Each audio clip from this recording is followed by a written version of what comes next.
Welcome to the Great Detectives of Old Time Radio from Boise, Idaho. This is your host, Adam Graham. If you have a comment, email it to me, box13@greatdetectives.net. Follow us on Twitter at Radio Detectives and become one of our friends on Facebook, facebook.com/Radio Detectives. Today's episode is brought to you by the financial support of our listeners. Thanks so much for your support. You can support the show at support.greatdetectives.net. Now it's time for another Carter Brown story, Nightmare for Night, Part 1. This was the 17th episode, so 5th overall mystery. Let's go ahead and take a listen.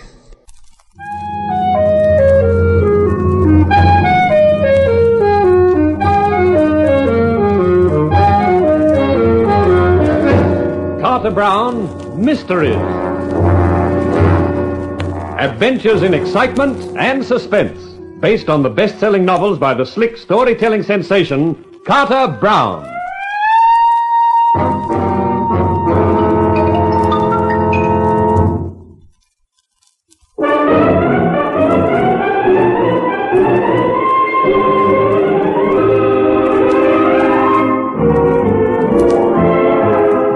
How do you do, ladies and gentlemen? This is Carter Brown to bring you another of my stories. The title of this one is Nightmare for Night, and in case that doesn't make sense to you, I'd better explain that my hero's name is Nicholas Knight. He's a private investigator, and this is the account of one of his cases. A blend of East and West, a mixture of mayhem and mystery. So let me introduce Nicholas Knight, usually known as Nicky.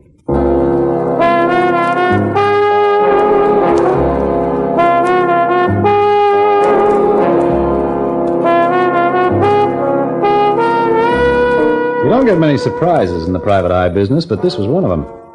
This slim, sleek, suave character who'd walked into my office and introduced himself as an Arabian sheik. I thought it was a gag until he produced proof. And then when he came out with his proposition, I thought that was a gag, too. I looked at his black eyes and his black pointed beard, at his perfectly cut suit and his perfectly dazzling smile, and thought I'd heard everything. Well, Mr. Knight, you seem a little taken aback. Well, that is putting it mildly. Me, bodyguard for a harem. I appreciate it may be something of an unusual assignment for you, but I am perfectly serious about it. The Prince Al-Zaman will be here in the city for 2 weeks. He has delicate negotiations to conduct. They concern the oil, of course. Of course. And he has brought 4 of his harem with him, the 4 most beautiful. Also 3 guards, but the guards know nothing of the ways of the Western world. That is why we think it necessary to engage a private detective as well. I see. And when do they arrive? This afternoon. I have rented a house for them, a large house some 20 miles out of the city. It has a high wall surrounding it, which will ensure privacy. With a harem in town, privacy is a good idea. I would like you to arrive at the house not later than 7 this evening. The prince will be there, and I shall present you. A room will be at your disposal, and you will be required to stay in the house for the next 14 days, the duration of the prince's visit. I trust that will suit you, Mr. Knight. Sheik Haroun, for the dough you're paying me, I'll even wear a sarong. You have, of course, a gun. Yeah? You expect that sort of trouble? I do not expect any trouble, Mr. Knight. I am just taking precautions, that is all. I'll bring my gun with me. I think in that case there's nothing further to discuss. I shall see you at the house. I have written the address and directions how to reach it. Please be prompt, Mr. Knight. The prince does not like to be kept waiting. I'll be on time. Excellent. Your English is very good, if I may say so, Sheik Haroun. So they told me at Harvard. Good morning, Mr. Knight.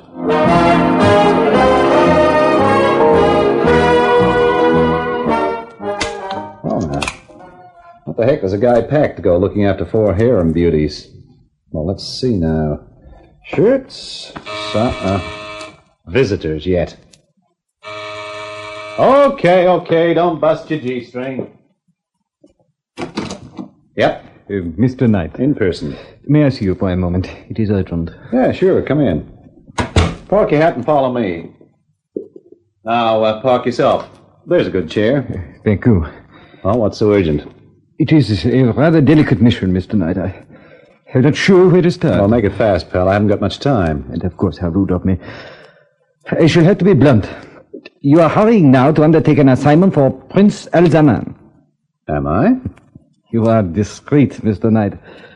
But you don't know much about Prince Al-Zaman. He's not a very pleasant person, I assure you. In his own country, he is absolute dictator and acts as such. Life and death are his to command, and no woman is safe from his harem. The prince's word is absolute. Well, what do you want me to do? Start a crusade? There was one woman. She was beautiful and not one of his subjects. She was a French girl named Marie Desprez. He met her on the Riviera. He made her many offers, even marriage. Then she disappeared. And by the time her disappearance was discovered, the prince's yacht had sailed. Marie Desprez has not been seen since. How do you know all this? I am her brother, Louis Desprez. Oh. Now, I knew it would have been suicide for me to try and enter Al-Zaman's own country, so I have waited for him to leave it. This is the first time he has done so since last summer. He has brought some of his harem with him. I know that. What I do not know is whether Marie is one of them. You are the one man who can help me, who will be in a position to find out if he has my sister. Yeah, but it's not as simple as that. You mean money? Mr. Knight, I will pay you $5,000 to find out if... It's not a question of dough. I've got a reputation in this town as an honest investigator. I've been employed by Prince Al-Zaman. Now you want me to spy on him. I see. There's no more to be said, then. I only ask that you forget we have ever met, have ever had this conversation. I shall spend my life looking for Marie. But if Al-Zaman learns of it, my chances will not be worth a snap of the fingers. Oh, look, now, if I want to contact you, where do I find you? The Hotel Arcadia. Mr. Knight, does that mean you will do it? I don't know. I'll have to think about it. Monsieur, if you do, you will have the undying gratitude of a desperate man. I shall wait anxiously at the hotel for a word from you. Well, don't bank on it. I know a man when I see one. Au revoir, Monsieur Knight.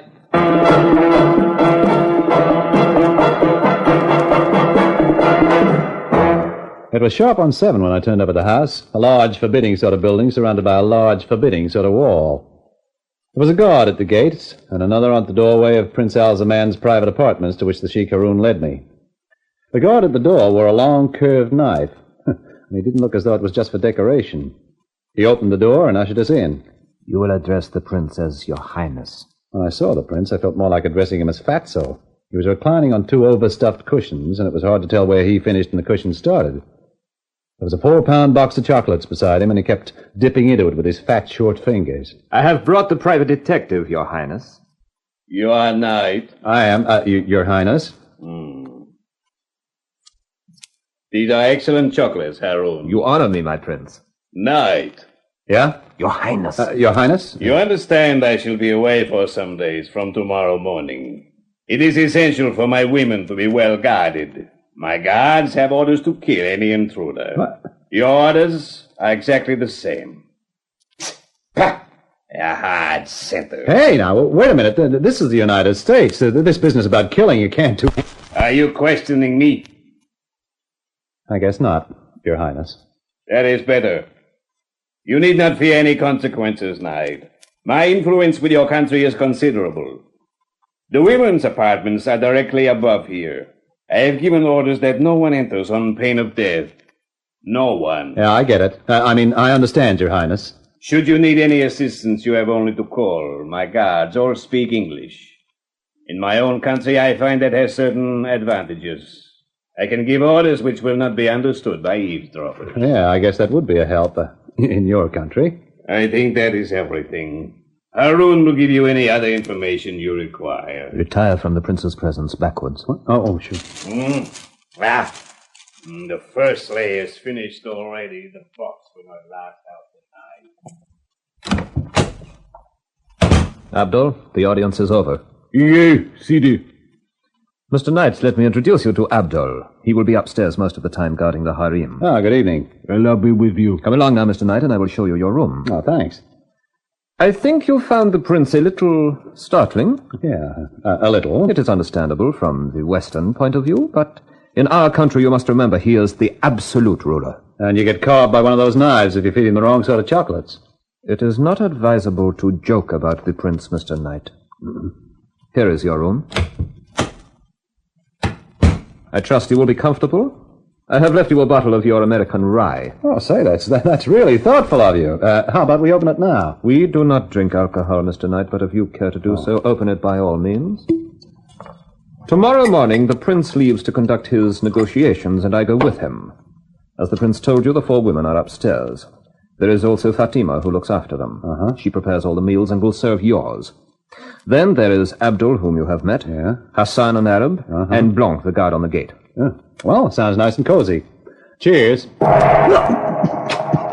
What in thunder is that? That is the prince going to make his nightly inspection of the harem. The gong is a warning that he is coming. Yeah, I can see how that'd be needed. Is that another joke, Mr. Knight? Oh, no, Sheik. Any way you look at it, it's no joke.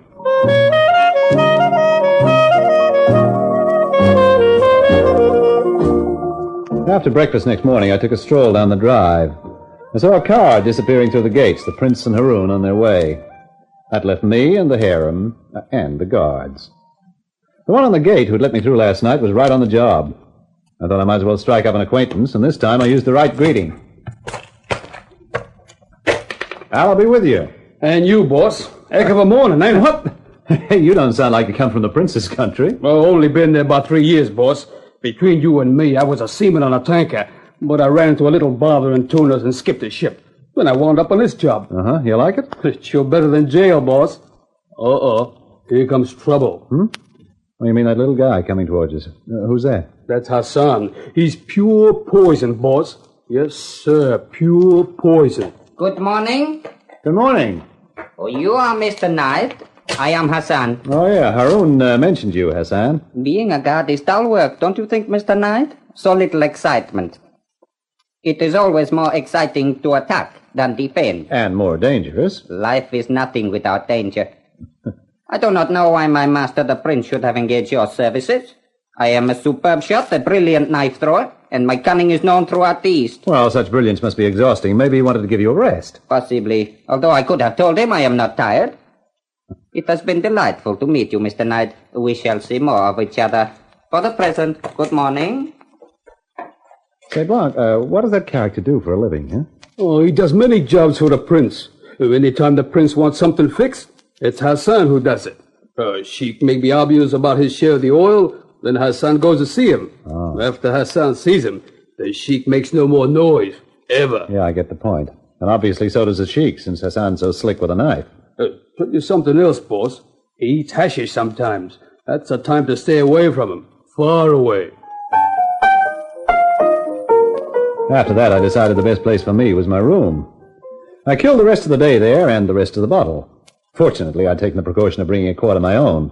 By midnight, I'd made fair inroads into that, too. And then suddenly I heard a sound. Yeah? Well, what do you know? Straight out of the Arabian Nights, yashmak, silk trousers and all. Now I'll be with you. Shut the door, you dope. You're an American. Well, I didn't come here to sing the Star-Spangled Banner. Now shut that door, quick.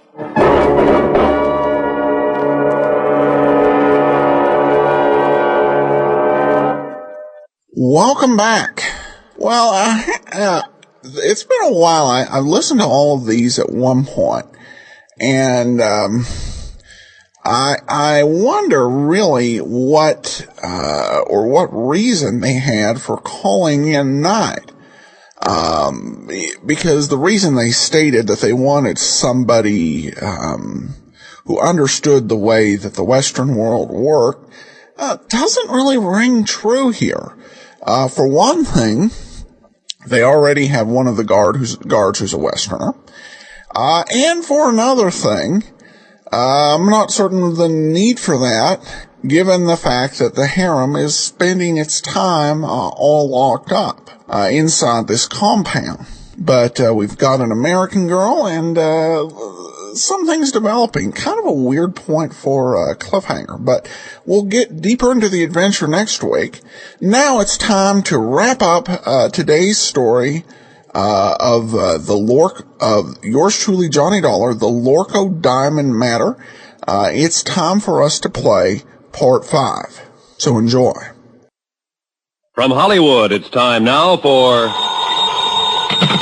Johnny Dollar. Johnny, this is Maria. Maria. Well, isn't it kind of late at night to call? You've got to help me, Johnny. I'm being followed. Aren't you at home? No, it's a little cafe on the waterfront.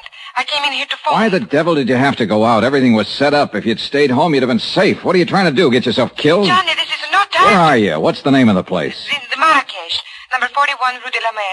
I'm afraid to go outside. No, whatever you do, don't go outside. Stay right where you are until I get there. But Johnny... Take your choice, Maria. It's either that or wind up on a marble slab. What do you mean? You know what I mean. You know better than anybody. Now stay there.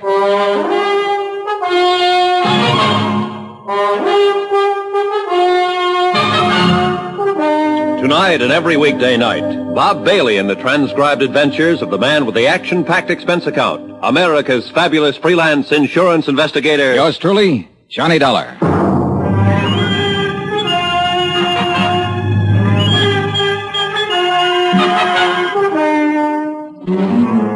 From Special Investigator Johnny Dollar, location Algiers, North Africa, to the Home Office Transworld Fidelity Company, Hartford, Connecticut. Assignment, the Lorko Diamonds matter. $100,000 in jewels stolen and a murder. Expense account continued. Item 12, $2.20, taxi fare to the waterfront of the Marrakesh Cafe.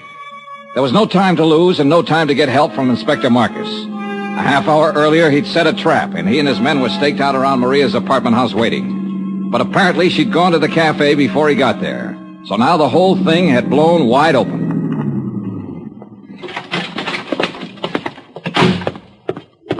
The Rue de la Mer was a dead-end street close to the water, deserted at this hour of night. A couple of dim street lights and a light over the door of the Marrakesh Cafe. Everything else was in darkness. There was no movement, no sign of life. Over here, Johnny. When you got here. No trouble so far. Huh? No. Except with that sailor over there. He finally passed out. Well, you're probably used to that kind of trouble. Cigarette? Yes, thank you. Now, what were you doing down here at this time of night? I was visiting a friend. Is that the friend's car parked out at the curb? Yes. Charlie Barrett, huh? The meat packer from Chicago who was going to give you the Lorko diamonds. Well, I figured he'd got over his mad spell. How did you know about it? He told me just before I knocked him out for the second time tonight. He said you two had a fight over a week ago, and that he told you he wasn't buying any diamonds after all. Well, it was just... For a while, I thought I had you tagged again. I wondered why you hadn't canceled the order when you'd been told he wasn't going to pay for the stuff. Johnny, it was just a talk.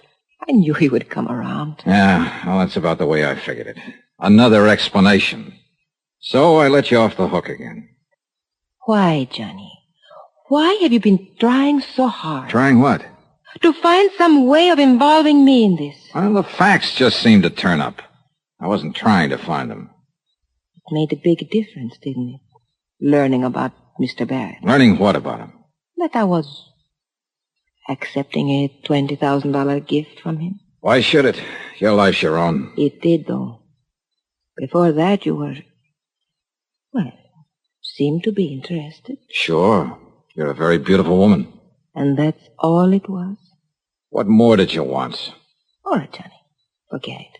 I don't blame you. Hey, tell me something. What about Barrett? Now that you've kissed and made up, is the engagement back on again? I haven't decided yet, Johnny. Well, come on. Let's get out of here. I'll take you home. Do you think it's safe? There was no sign of anybody around when I came in. Whoever it was probably got scared off. Oh, I was scared to death. When I saw the lights of the cafe, I jammed on the brakes and ran for the door. The other car was right behind me. Get a look at the driver? No. How'd you get hold of Barrett's car? Borrow it? He gave it to me. Not a bad night's work. It's a good car. Get in. You really play rough, don't you, Johnny? Sometimes. It depends on the... Get down, quick, back of the car. It came from across the street. It's pitch black over there. What are you going to do? Look, Maria, you're safe as long as you're back of the car here. Well, what about you? I can't get a shot from here. I'm pinned down. I'm going to make a run for that stone curb. Try to draw a shot and see where the flash comes from. Be careful, Johnny. Oh, don't worry, kid. I'm the carefulest guy you ever saw. All right, now sit tight. Here goes. Are you all right, Johnny? Yeah, I think I got him spotted. Let's see just how close I can... There's somebody somebody running away. Yeah, so do I. Where the devil? Why don't they get some streetlights down there? Car that's starting up. Yeah, I see it. They're getting away. One lucky shot might... Give me your keys. Wait here. I'm going after No, it. no, I'm going with you. Then pile in. Hurry up. Let's go. A few blocks away, I picked up the taillights of the other car and poured on the gas to keep hanging on. We roared through the empty streets along the waterfront, then swung into the coast road and headed out of the city. The model I was driving had been built for road racing, and barring accidents, I didn't figure the car ahead had much chance of shaking me. There was a narrow, winding road following the rocky edge of the headlands, and the curves were sharp and dangerous, especially at the speed we were traveling. Finally, it happened. The car ahead roared up a steep grade and missed the curve at the top. It rolled over and over, the headlights cutting crazy patterns in the blackness as it plunged down towards the beach. I finally braked to a stop about 30 yards from the wreck, jumped out and started toward it, and just then... the gas tank caught and burst, and the car exploded into a tower of flames. I caught a glimpse of the driver, pinned in the wreck. Then the fire took over and covered him. And I knew one thing was certain. He'd had it.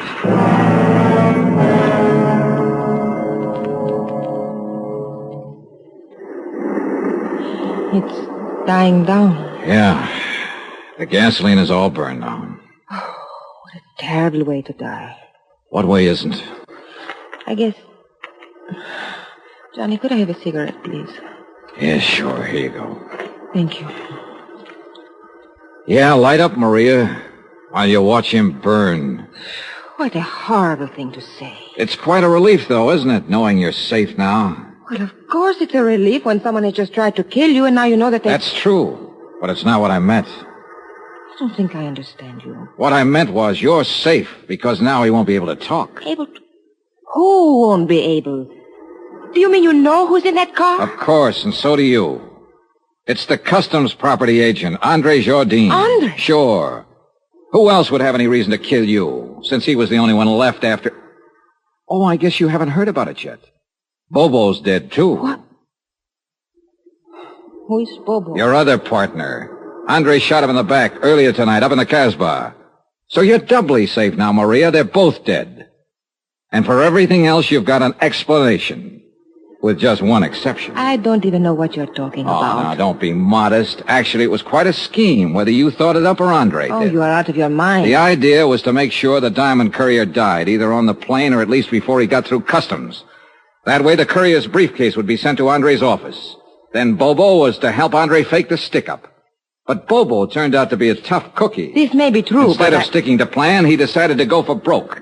When he slugged Andre, he tried to make it stick, but Andre managed to reach his gun, so he ended up in the hospital instead of the morgue. What has all this got to do with me? Then Andre got the idea of a double-cross. He left the hospital, went into the Casbah to look for Bobo. He found him, and he killed him. I still don't see His next step was a natural, to knock you off and keep the whole take for himself.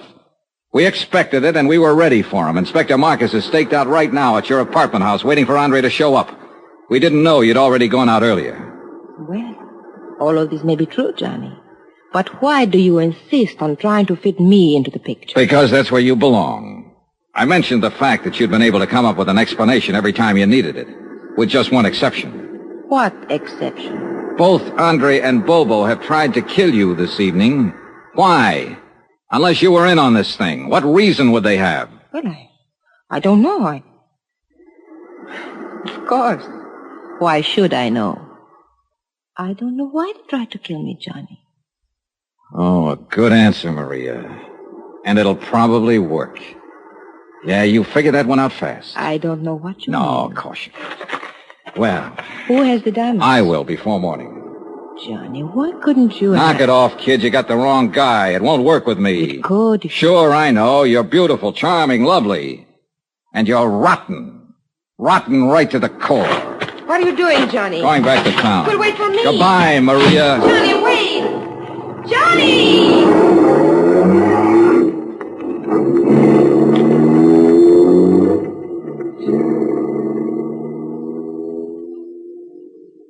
An hour later, I was out at the air terminal in the customs property office watching Inspector Marcus open a vault. Mon Dieu, what a nuisance. Always they make these combinations so difficult. That's the general idea, Inspector. True, but still one would think that... there we are.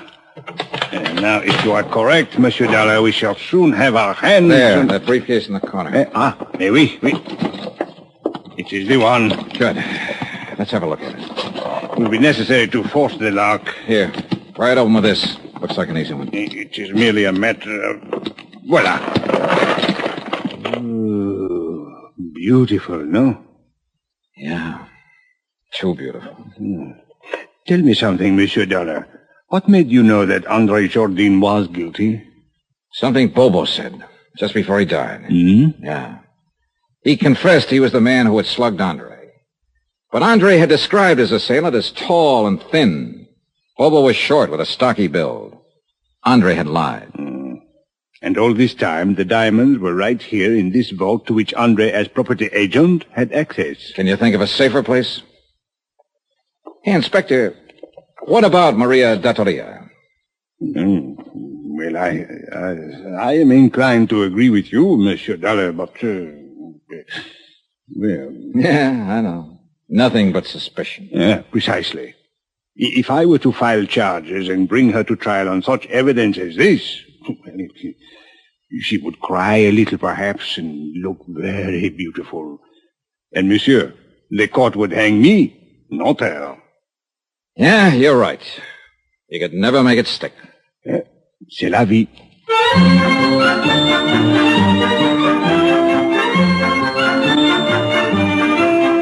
Expense account item 13, $624.80. Hotel, meals, and incidentals in Algiers and transportation back to the States. Expense account total, $1,214.60. End of expense account. End of report. Remarks? Social item. To be circulated widely. The Countess Maria D'Attoria was married yesterday to C.K. Barrett, a big tycoon in the meat business. The happy couple will make their home in Chicago. All companies in that area who may be asked to underwrite insurance on the life of C.K. Barrett, don't. Yours truly, Johnny Dollar.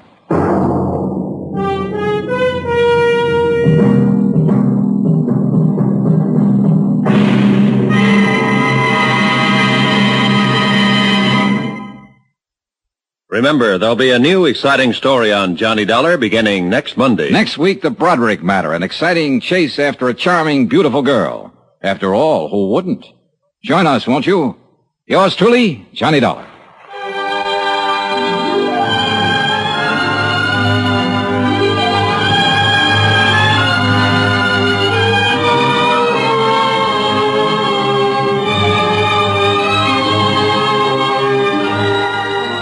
Yours truly, Johnny Dollar, starring Bob Bailey, is transcribed in Hollywood. Written by Les Crutchfield, it is produced and directed by Jack Johnstone. Heard in this week's cast were Lillian Bayef, Jack Moyles, Victor Perrin, C.K. Barrett, Lawrence Dobkin, Forrest Lewis, and Jay Novello. Musical supervision by Amerigo Marino.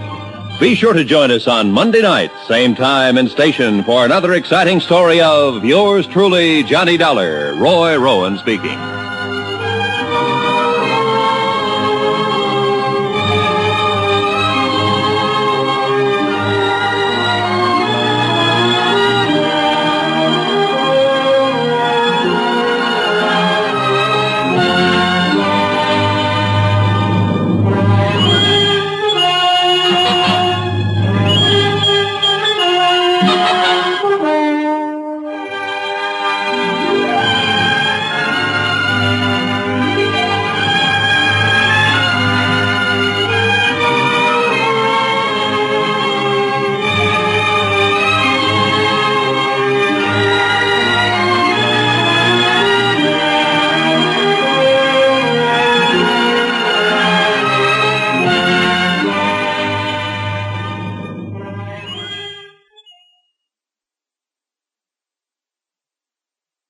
Welcome back. What a contrast in style between this week's program and last week's.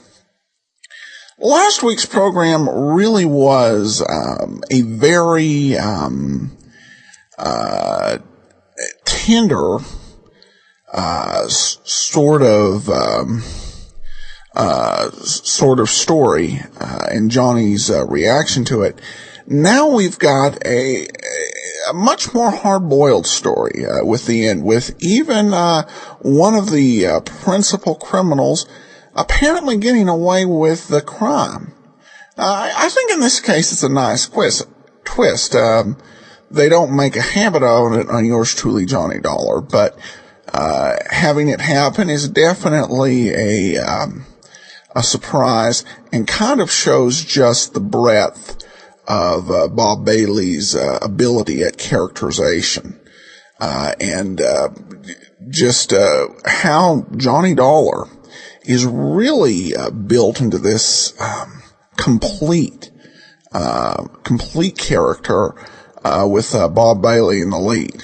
Well, we'll be back on Monday with another episode of yours truly, Johnny Dollar. Next Friday, be sure and listen to part 2 of Nightmare for Night. And join us back here tomorrow for the lineup. And coming up on Sunday, be listening for our 950th episode special. You'll want to be sure and listen to that.